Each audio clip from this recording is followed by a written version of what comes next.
I'm Masaki Matsuzaki, a psychiatrist. When a patient with a mental disorder says, I want to die, and at the same time, they say, please don't tell my family, what should healthcare professionals do? I received that question from a nursing student. This is a very difficult issue.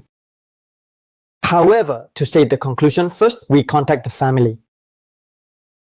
In Japan, healthcare professionals have a duty of confidentiality. They cannot disclose a patient's information to a third party without the patient's consent.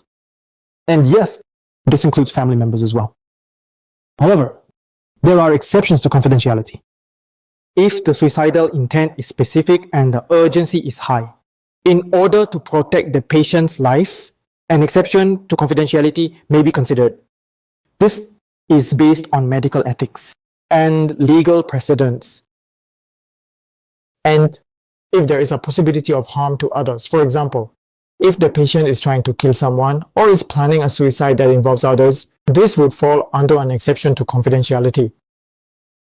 Of course, we make every effort to talk with the patient and obtain their consent whenever possible in each situation.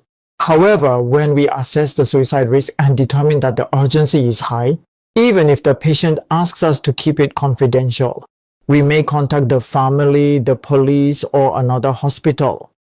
For example, when there is a specific plan, when the means have been prepared, or when it has been repeated many times in the past, these are situations in which such a judgment may be made.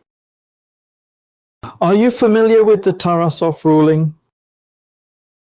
There is a case known as the Tarasoff decision.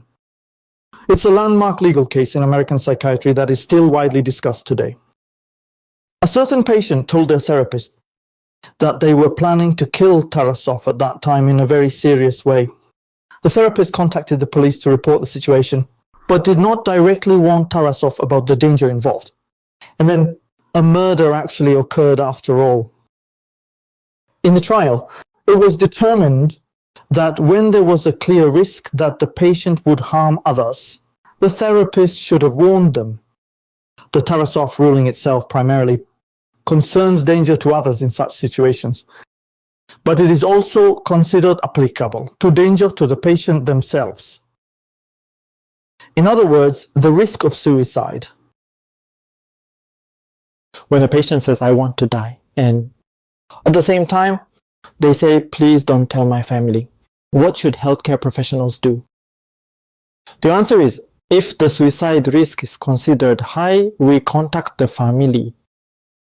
So what did you think of this video? If you'd like, please share your thoughts in the comments. If you found this video interesting, please give it a thumbs up and subscribe to the channel. And please share it with your friends as well. That's all.